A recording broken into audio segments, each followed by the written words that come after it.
Hello everybody, welcome to Mind IS. We are presenting before you the current affairs of 23rd and 24th December 2023. Now this is very important for UPSC as well as the 70th BPSC exam.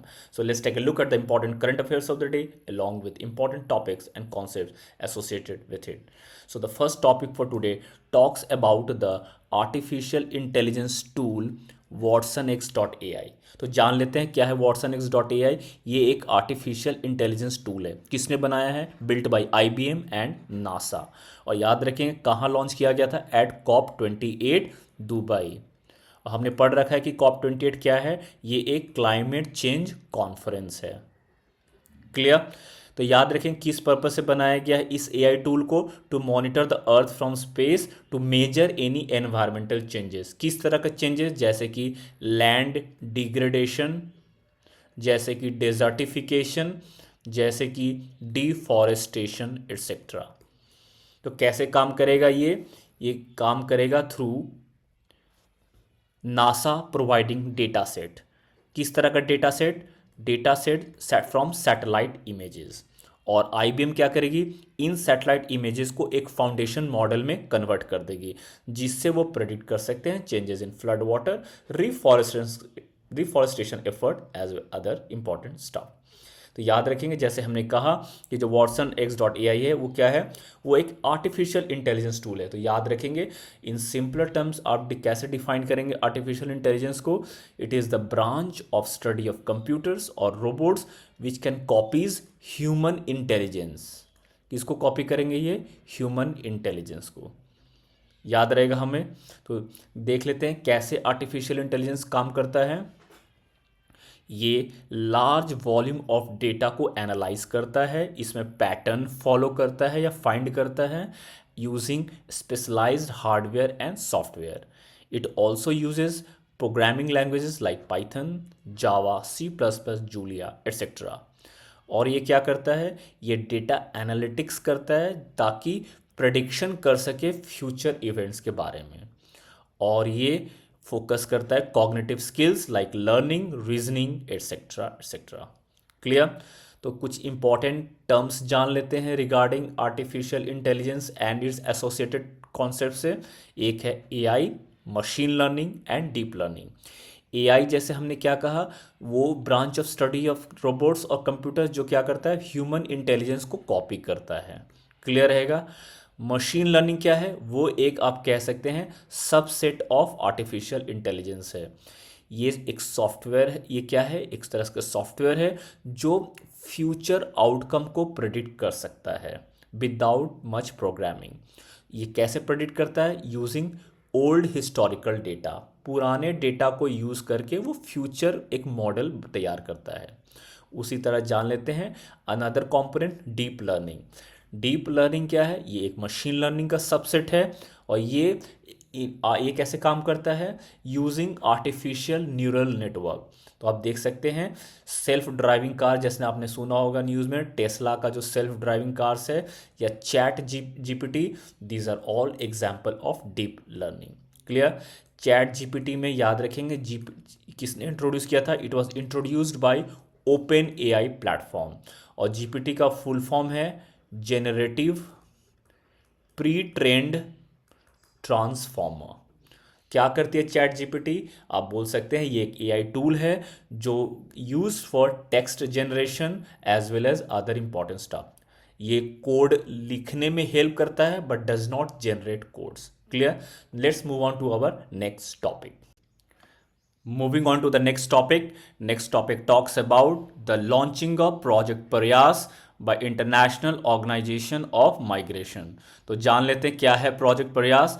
Project Prayas एक joint collaboration है between international organization for migration as well as Indian Council of World Affairs along with Ministry of External Affairs. इसका full form जान लेंगे।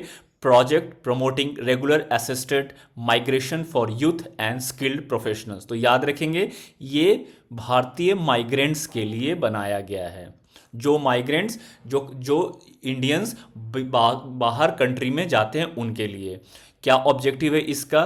The objective specified is to facilitate safe orderly and regular migration of Indian migrant workers and students. याद रखेंगे, जो Indians जब वो किसी country में शिफ्ट कर रहे हैं वो एक सेफ एनवायरनमेंट में शिफ्ट करे, इस पर्पस के लिए बनाया गया है। याद रखेंगे, इंपॉर्टेंट इंफॉर्मेशन प्रोवाइड किया जाता है एक अंडर प्रोजेक्ट प्रयास। और याद रखेंगे ये 230 agenda of sustainable development goal के गोल 10 में भी आता है। यहाँ पे याद रखेंगे ये जो 2030 agenda for sustainable development goal है ये 2015 में इंट्रोड्यूस किया गया था। कौन से ऑर्गेनाइजेशन के द्वारा? यूनाइटेड नेशन के द्वारा। और इसमें टोटल कितने एसडीजी गोल हैं? It consist of a set of 17 SDG goal. और ये कौन से गोल को अचीव कर रहा है प्रोजेक्ट प्रयास? गोल 10.7। क्लियर? इंडियंस जब बाहर जाते हैं तो उनको बहुत सारे प्रॉब्लम्स को फेस करना पड़ता है, जैसे कि वेज इनसिक्योरिटी, तनख्वाह टाइम पे नहीं मिलती है, सोशल प्रोटेक्शन नहीं मिलता है, देयर आर स्किलिंग उनका प्रॉपर नहीं है, और उनके जो ग्रीवेंसेज है उसके सुनने के लिए प्रॉपर ग्रीवेंस रिड्रेसल मैकेनिज्म नहीं है, एंड ऑल्सो जुडिशियल सिस्टम उनको ट्रांसपेरेंट नहीं मिलता है। याद रखेंगे, these are the problems faced by Indian diaspora. Diaspora मतलब क्या होता है? जो इंडियन कम्युनिटी जो बाहर रहते हैं उनको डायस्पोरा कहते हैं, ये ग्रीक टर्म है। तो याद रखेंगे भारत ने क्या क्या स्टेप्स लिए हैं to help Indians living abroad. एक है इंडियन कम्युनिटी वेलफेयर फंड बनाया गया है ताकि उनको हेल्प किया जाए। भारत सरकार ने मदद पोर्टल बनाया है to listen to their grievances. World level पे क्या बनाया गया ऑर्गेनाइजेशन? वर्ल्ड लेवल पे एक जीसीएम बनाया गया है, इसका फुल फॉर्म है global compact for safe orderly and regular migration. ये इंटर गवर्नमेंटल नेगोशिएटेड एग्रीमेंट है अंडर यूनाइटेड नेशन। ये अभी नॉन बाइंडिंग है, इसका मतलब ये सभी पर लागू नहीं होता है, ये इम्पैक्टफुल नहीं रहेगा। तो याद रखेंगे इसका पर्पस क्या है? वही माइग्रेशन को क्या करना? सेफ बनाना। एक यूनाइटेड नेशन का स्पेशलाइज एजेंसी है इंटरनेशनल ऑर्गेनाइजेशन फॉर माइग्रेशन। याद रखेंगे ये डील करता है migrants which includes refugees, internally displaced persons and migrant workers. कब स्टैब्लिश किया गया था आईओएम? In the year 1951। पहली बार इसको जब स्टैब्लिश किया गया था इसका नाम था inter governmental committee for European migration, ICEM। जब ये 1951 में बनाया गया था इसका पर्पस था to resettle people displaced by world war two. हमें पता है कि वर्ल्ड वॉर टू 1939 में स्टार्ट हुआ था और 1945 में एंड हो गया था after the dropping of atom bomb on Japan. तो जो जो यूरोपियंस थे जो डिस्प्लेस हो गए थे इस वॉर के वजह से, उन्हें रिहैबिलिटेट करने के लिए बनाया गया था। आईओएम एक वर्ल्ड माइग्रेशन रिपोर्ट पब्लिश करता है एवरी ईयर। याद रखेंगे एग्जाम के लिए इंपॉर्टेंट है, and India is a member of IOM. तो according to the world migration report, ये इंपॉर्टेंट है, याद रखेंगे एग्जाम के लिए। According to world migration report सबसे बड़ा जो माइग्रेशन जो जिस कंट्री से होती है वो है इंडिया। इसके बाद ये भी याद रखेंगे कि जो इंडियंस हैं किस किस कंट्रीज में सबसे ज़्यादा माइग्रेट करते हैं? सबसे ज़्यादा करते हैं यूनाइटेड अरब एमिराट्स में। सेकेंड पोजीशन पे है यूनाइटेड स्टेट्स ऑफ अमेरिका, और थर्ड पोजीशन पे है सऊदी अरेबिया। याद रखेंगे ये एक लिस्ट ऑफ कंट्रीज हैं जिसमें टॉप 3 लिस्ट ऑफ कंट्रीज हैं जिसमें इंडियंस सबसे ज़्यादा माइग्रेट करते हैं। क्लियर रहेगा? याद रखेंगे जब इंडियंस माइग्रेट करते हैं तो वो वहाँ से भारत को काफ़ी पैसे भेजते हैं अपने रिलेटिव्स के पास या फैमिलीज के पास। तो उन पैसों को क्या कहते हैं हम लोग? रेमिटेंसेज। क्या कहते हैं? रेमिटेंसेज। तो India received around $85 billion remittances last few years. और ये कहा जाता है according to world migration report कि अगले कुछ साल में India will receive remittances worth $100 billion. Clear रहेगा? और याद रखेंगे रेमिटेंसेज रिसीव्ड में रैंक है पहला इंडियंस का, फिर चाइना का। तो ये इंपॉर्टेंट है। रेमिटेंसेस क्या करता है? रेमिटेंसेस वैल्यूएबल इनकम ऐड करता है इंडियन इकोनॉमी में। और याद रखेंगे इंडियन डायस्पोरा एक सॉफ्ट पावर होते हैं। इस कॉन्टेक्स्ट में एक और पॉइंट याद रखेंगे। क्या याद रखना है? कि जो इंडिया सेलिब्रेट करती है एवरी ईयर ऑन 9 जनवरी प्रवासी भारतीय दिवस क्यों सेलिब्रेट किया जाता है? On this very day in the year 1950 Gandhi return from South Africa to India. तो उस चीज़ को सेलिब्रेट करने के लिए 9 जनवरी एवरी ईयर प्रवासी भारतीय दिवस सेलिब्रेट किया जाता है और प्रेजेंटली इंडियन डायस्पोरा को रेस्पेक्ट देने के लिए सेलिब्रेट किया जाता है। इस साल मध्य प्रदेश में हुआ है। Moving on to the next topic. Next topic talks about the launching of Paat Mitro mobile application. तो जान लेते हैं क्या है पाथ मित्रो मोबाइल एप्लीकेशन, किसने लॉन्च किया है? लॉन्च्ड बाय, याद रखेंगे, मिनिस्ट्री ऑफ टेक्सटाइल्स। ये एक मोबाइल बेस्ड एप्लीकेशन है जिसको डेवलप किया है jute corporation of India limited. इसका पर्पस है to provide minimum support prices and agronomy to the jute farmers. Minimum support prices के बारे में जान लेंगे। मिनिमम सपोर्ट प्राइसेस ये बहुत इंपॉर्टेंट है एग्जाम के लिए। Minimum support prices are based on the recommendation of commission for agriculture cost and prices, short में CACP। वेरी इंपॉर्टेंट, याद रखेंगे ये commission for agriculture cost and prices, जिसमें बहुत सारे फैक्टर्स को क्या किया जाता है? नोटिफाई किया जाता है, टेकन इनटू अकाउंट। कितने क्रॉप्स का MSP रिकमेंड किया गया है अब तक? 22 क्रॉप्स का, जिसमें 14 खरीफ, 6 राबी और 2 कमर्शियल क्रॉप्स है। और याद रखेंगे MSP का जो रिकमेंडेशन है कौन से कैबिनेट कमेटी करती है? Cabinet committee on economic affairs, जिसको हेड कौन करता है? Prime minister of India. तो याद रखेंगे this was about minimum support prices. तो आगे देख लेते हैं पाथ मित्रों के बारे में। ये 6 लैंग्वेजेस में अवेलेबल है। ये डिफरेंट फैक्टर्स को, पैरामीटर्स को टेकन इनटू अकाउंट करता है और इसमें चैट बॉक्स की भी फैसिलिटी दी गई है ताकि जो फार्मर्स हैं they can interact with the party. जो jute corporation of India limited है उनके बारे में जान लेते हैं। It was set up in the year 1971 as agency of government of India. किस पर्पस के लिए? जूट में मिनिमम सपोर्ट प्राइसेस प्रोवाइड करने के लिए। जो भी जूट रिलेटेड भारत सरकार की जो प्रोजेक्ट्स हैं, उस स्कीम्स हैं, उसकी ये इम्प्लीमेंटिंग एजेंसी है। जैसे हमने पहले बताया ये मिनिस्ट्री ऑफ टेक्सटाइल्स के अंदर में है और ये 7 प्रोमिनेंट स्टेट्स में एक्टिव हैं। जो जूट है वो सभी जगह नहीं प्रोड्यूस होता है, ये खासकर इंडिया के ईस्टर्न इंडिया में प्रोड्यूस होता है। Generally West Bengal, Bihar, Assam, Meghalaya, Tripura, Orissa and Andhra Pradesh. Clear? तो याद रखेंगे ये था regarding Paat Mitro and jute corporation of India limited. Moving on to the next topic. Next topic talks about the Indian ocean naval symposium. तो क्या है IONS? जान लेते हैं इसके बारे में। ये एक बाई एनियल फोरम है, मतलब हर 2 साल में ये इवेंट कंडक्ट किया जाता है। सबसे पहले किसने स्टार्ट किया था? Conceived by Indian navy. कौन से ईयर में? ईयर 2008। याद रखेंगे, इंपॉर्टेंट है एग्जाम के लिए। पर्पस क्या है? जैसे ये कह रहे हैं कि वॉलंटरी एंड इंक्लूसिव इनिशिएटिव है जो इंडियन ओशन रीजन में जो कंट्रीज लाइक करते हैं उनको एक साथ लाने के लिए। तो याद रखेंगे it has been formed to increase maritime cooperation and enhance regional security among the Indian Ocean region countries। तो ये जो इंडियन ओशन रीजन कंट्रीज हैं इसको आप 4 पार्ट में डिवाइड कर सकते हैं। South Asian, West Asian, East African and South East Asian and Australian. South Asia में आप देख सकते हैं इंडिया है along with its neighbour like Bangladesh, Maldives, Pakistan etcetera. West Asia में देखेंगे आप मिडिल ईस्ट के कंट्रीज है, Oman, Saudi Arabia, UAE etcetera. East Africa के हैं फ्रांस का, ये रीयूनियन आइलैंड्स है। याद रखेंगे फ्रांस क्यों इसका पार्ट है? क्योंकि कुछ आइलैंड्स उसके इंडियन ओशन में हैं जो फ्रांस के अंडर में हैं। तो फ्रांस है ईस्ट अफ्रीका में पार्ट में, Kenya etcetera. South east Asia में ऑस्ट्रेलिया आ जाएगा, इंडोनेशिया, मलेशिया एटसेट्रा। क्लियर रहेगा? तो आगे देखते हैं ये किस पर्पस से बनाया गया और इसका पर्पस है other than maritime cooperation, other than providing regional security, HADR के लिए बनाया गया है। HADR याद रखेंगे, आंसर राइटिंग में हमें यूज़ करना है humanitarian assistance and disaster relief operation, जैसे कि सुनामी या जैसे कि अर्थक्वेक एटसेट्रा। याद रखेंगे।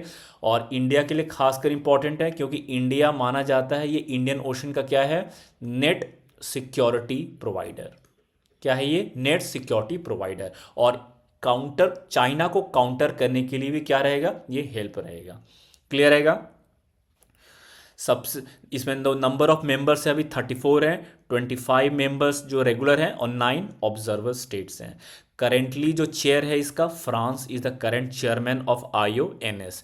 इंडिया याद रखेंगे 2025-27 से इसका चेयर बनेगी, याद रखेंगे, इंपॉर्टेंट फॉर एग्जाम। तो this was all about Indian ocean naval symposium 2023। उसी तरह हमने पढ़ा है पहले भी कि एक क्वाड का भी गठन किया गया है। क्वाड में एक तरफ यूएस है, इंडिया है, जापान है और ऑस्ट्रेलिया है। क्वाड किस लिए बनाया गया है, जैसे कि IONS इंडियन ओशन के लिए है, क्वाड किसके लिए, क्वाड है free, open, prosperous Indo Pacific के लिए। इंडो पैसिफिक रीजन को क्या रखना है, फ्री, ओपन, प्रॉस्पेरस, इंक्लूसिव, ताकि जो जो सी लाइंस ऑफ कम्युनिकेशन है, जो इंटरनेशनल ट्रेड है, वो मेंटेन रहे। क्लियर रहेगा। Moving on to the next topic.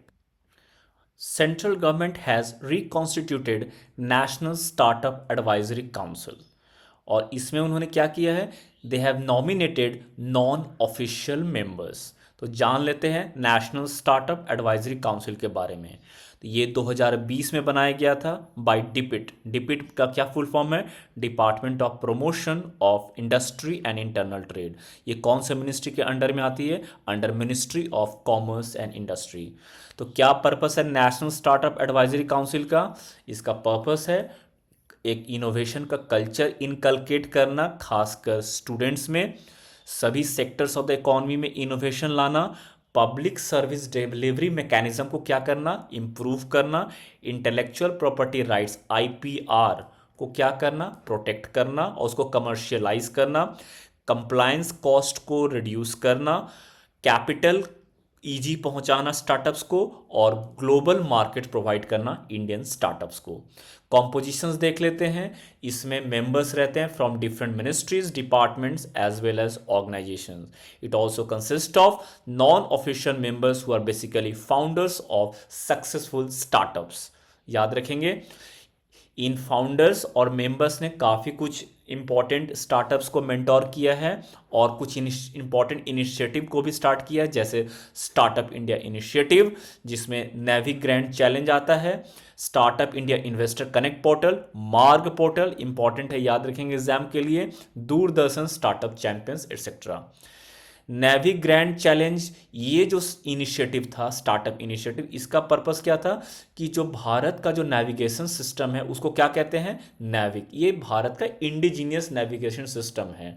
उसी तरह इसको क्या करना, इसको वर्ल्ड लेवल पे ग्लोबलाइज करना, इसका पर्पस था। हमें पता है कि बाकी वर्ल्ड कंट्रीज़ के भी कुछ नेविगेशन सिस्टम है, जो सबसे पॉपुलर है वो US का GPS, उसी तरह चाइना का है बिडू, उसी तरह से रशिया का है ग्लॉसनेस, उसी तरह से जो जापान का है वो है QZSS, और उसी तरह यूरोपियन यूनियन का है गैलीलियो। ये क्या है, navigation system of different countries.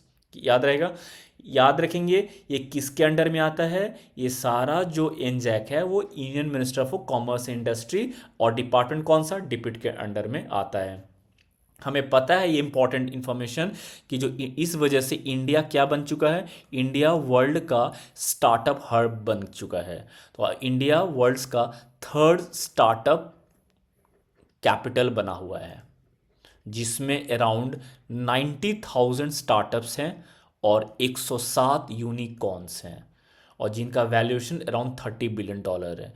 याद रखेंगे यूनिकॉर्न्स क्या होता है, यूनिकॉर्न्स जो हैं जिनका जो टर्नओवर या वैल्यू $1 बिलियन या उससे ज़्यादा होता है, उनको क्या कहते हैं, यूनिकॉर्न। तो please remember this important fact, India becoming the startup capital of the world, rank currently 3rd, and there are 90,000 startups along with 107 unicorns.